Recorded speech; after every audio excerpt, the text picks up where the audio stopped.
Hey, what's going on, everybody? Hope all of you are doing well. So, continuing on with the Transformer franchise review, I'm going to be reviewing the fourth installment, which is Transformers Age of Extinction. This is pretty much the first that we don't have the entire original cast. We have a new cast of actors. We have Mark Wahlberg in the lead role. We have TJ Miller in this. Kelsey Grammer plays one of the villains and does a really well job of it. But basically, the plot in this is that pretty much the Transformers are, in better terms, are being hunted. The government has passed this law of some sort to basically, kind of give up their rights, I guess, and anybody who comes across a transformer of some sort needs to let the government know. If they don't, there will be some consequences. And you do see some transformers actually being attacked and things like that. So the plot itself is pretty interesting to some extent with that little like subplot. We have this bounty hunter who comes in, of course, looking for Optimus Prime, and Optimus Prime has been in hiding. A mechanic played by Mark Wahlberg. I think he plays. I think the character's name is Cade. I could be wrong on that, but him and T.J. Miller do come across Optimus.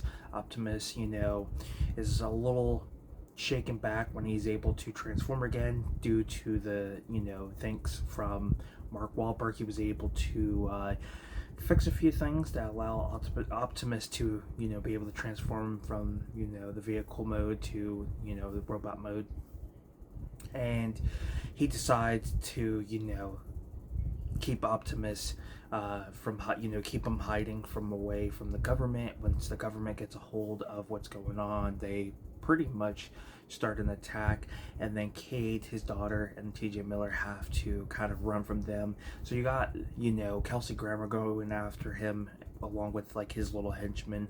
So that's going on while you also have this bounty hunter. I'm not going to give too much away on the plot though, but this one I really enjoyed. I can say, even though it's a different film within the franchise in some way, I do prefer it over the third movie. There are a few things I didn't care for.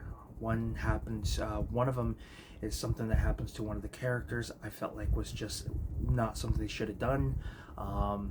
Once you guys watch the film, you'll understand what I'm talking about. Kelsey Grammer's performance was fantastic. He was a real douche, and he did it really, really well. So I have to give him credit for that. Probably one of my favorite villains, if somewhat villain throughout the franchise. One thing I do like is that we do get to see Megatron turn into Gravitron, I believe is the character's name, which you see in the animated movie. I believe it's Gravitron.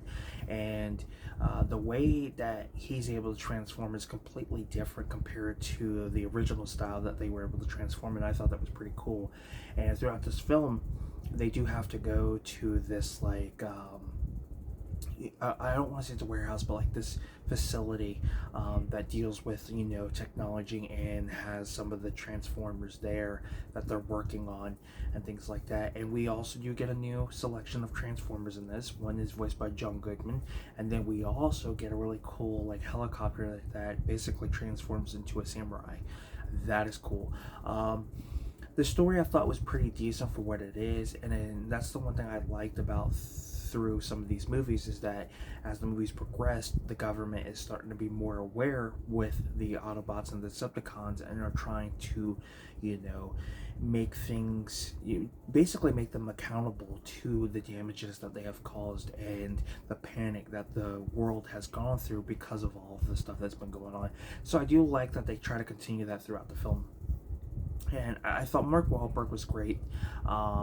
May not be the perfect choice to be in these films, but I feel like what he was given, he did pretty well. And I would like to see down the road, have Shia LaBeouf back and have Mark Wahlberg back and have the two characters interact. Maybe make a movie with them two as the main leads. I think that would be pretty cool. I didn't care too much for the little romance between the daughter and her boyfriend. I like what they went with to some extent, but most of the time I just didn't care for it. But I do like the character that the boyfriend character. I thought he was pretty good for the most part. But all in all, it's a decent film. I saw this in theaters when it first came out opening weekend and had a good time with it. And then it is one of my favorite sequels, even though it's not perfect by all means. And we have a completely new cast. I still enjoy it for what it is. So yeah, that's my review and thoughts for Transformers: Age of Extinction. A little short one. There's not a whole lot to say, but I also don't want to spoil a whole lot for those who may not have seen it. But if you have seen it, comment down below what your opinion is on it. I would love to hear what you guys think of it. If you enjoyed my review and thoughts on it, give it a thumbs up. It's much appreciated. And don't forget to subscribe to the channel for more content.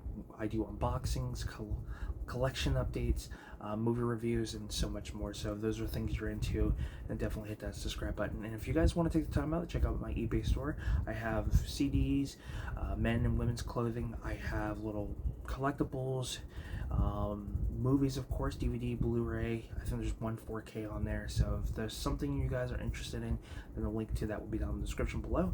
But I'm Film Talk with Mike, and until next time, guys, we'll talk films. Thanks for watching, and take care, and I'll see you soon. Peace.